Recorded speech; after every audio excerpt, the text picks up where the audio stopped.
Audio Jungle.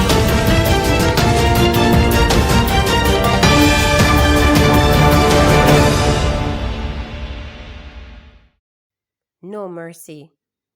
What had been hailed by Member of Parliament of Kingston Central Donovan Williams as an era of peace for the residents of Tex Lane in his constituency came to an abrupt end Tuesday night when criminals turned their guns on mainly women and children who were relaxing in an era.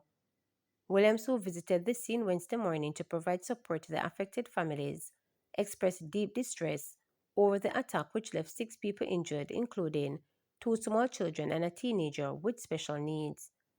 It was the second such incident in a week after Sunday's mass shooting in Commodore Linstead, St. Catherine, when armed men posing as police attacked a family yard, leaving 9 people shot, 5 fatal, including a 4-year-old child.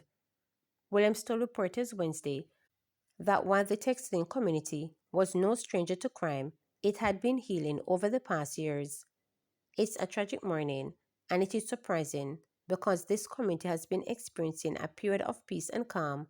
We have had a persistent run of calmness, significant reduction in violent crimes. Even the residents will tell you that they are surprised at this because no one knows where this is coming from, stated Williams. According to police reports, about 8:45 Tuesday night, people were gathered on the outside of a premises when a motor car drove towards them. Criminals in the vehicle then opened gunfire on the group before driving away. I'm here, and I'm meeting with the families and relatives. Some of the victims are still in hospital recovering, some serious. We have had to provide support and monitor the situation and pray and hope that they make it through. But I can't fathom this. It's just inexplicable. All children, that is terrorism, said Williams, as he sought to console the families of the victims. Among those most shaken by the attack was the father of 2 of the wounded minors. He told reporters that he was not at home when the shooting occurred, but had received an alarming call from his partner, who told him that his daughter and stepson had been shot and injured. I was on my way. It was when me reached downtown, me get the call. I couldn't even hear clearly what my baby mother was saying. All she did do was cry. He was shaking his head in apparent disbelief. The hurting father shared that his stepson had a disability which left him vulnerable to the attack, as he would not be able to escape the gunmen. According to the father, whose name is being withheld, he is frustrated over the disregard for the lives of children who did not deserve to experience such a traumatic event. I'm upset. From you fire the first shot and you see that there are babies up there running up and down, them should just go wherever they're going. If you realize it's kids, what you shoot for? A child should never live to go through that, he stated. He added that he was happy no lives had been lost and indicated that his daughter, who was shot in the hand, and his stepson, who was shot in the shoulder and leg, were slated to undergo surgery. Another resident who spoke with reporters said that they saw some of the unraveling from the inside of her house and she is now fearful and traumatized. She said that after she heard the first 4 rounds of gunfire, she rushed to her window to assess the situation. It was 4 guys. They came out of the car and started firing at a woman, 2 young children, it may be 4 or 5th grade, and then the disabled boy who was sitting on a step, she stated. According to the woman, she thought the committee had moved past acts of violence, and she's now worried as the criminals did not show discretion towards women and children. The violence, the shooting, killings, it was a frequent thing between last year going way back, so the piece is now 1 year old, and then this happened. Everybody is tense because there's a lot of females around here, so we're on the lookout. There are also a lot of children here, so everyone is on edge right now. It's pretty bad, added the woman.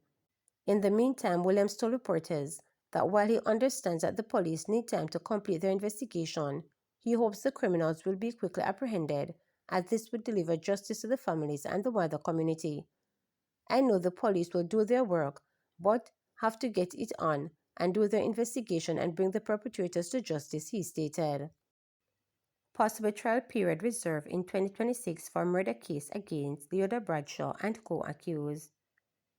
The Supreme Court reserved September 26 to November 23 of next year for the possible trial period for the case against Leota Bradshaw and 3 others in connection to the murder of politician Phillips Powell's 10-month-old daughter Sahara and her mother Patterson. The dates were scheduled after the court was informed that the indictment had been formalized and electronically disclosed. The accused were subsequently remanded for the continuation of a plea and case management hearing in January 2026 of next year. Bradshaw, a U.S. Navy officer who shares a child with Powell, is charged with 2 counts each of capital murder, conspiracy to murder, kidnapping, and conspiracy to kidnapping. Balford is facing 2 counts each of accessory before the fact of kidnapping and accessory before the fact of murder. Black is charged with 2 counts each of murder, kidnapping, conspiracy to murder, and conspiracy to kidnapping. He is also facing additional firearm charges, such as possession of a prohibited weapon, unauthorized possession of ammunition, and dealing in prohibited weapon. Meanwhile, Smith is charged with 2 counts each of capital murder, conspiracy to murder, kidnapping, and conspiracy to kidnapping. 2 other men, Richard Brown and Rushing Miller, previously pleaded guilty to crimes related to the incident and were both sentenced. The 10-month-old child and her 27-year-old mother were reportedly abducted from their home on Gilmore Drive in St. Andrew on September 9, 2023. They were allegedly taken to East Kingston, shot and killed, and their bodies burned. Bradshaw, the alleged mastermind, is accused of contacting Hitman, contracting her cousin Balford, and orchestrating a plan to kidnap and murder the mother and child. She reportedly traveled to Jamaica with the sole purpose of murdering Paul's infant daughter and her mother. This occurred on one day after she had confronted Patterson about the infant on Facebook. Chief Justice says Jamaica is among Caribbean countries to implement clear rules for how AI can be used in courts. Jamaica has become one of the first Caribbean countries to implement clear rules of how artificial intelligence AI can be used in its courts. The guidelines were announced by the Chief Justice.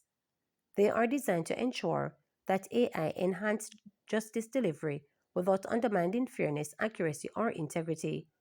The rules apply to the Supreme Court, the Revenue Court, the High Court, and the Circuit Divisions of the Gun Court. Acknowledging that there is a growing use of AI in the preparation of legal documents, the Chief Justice called for this to be responsible, secured, and transparent to ensure that the integrity of the judicial process is maintained. He noted that there are numerous benefits of generative AI. The Chief Justice also urged attorneys to thoroughly review documents done with the assistance of AI before submission to the court.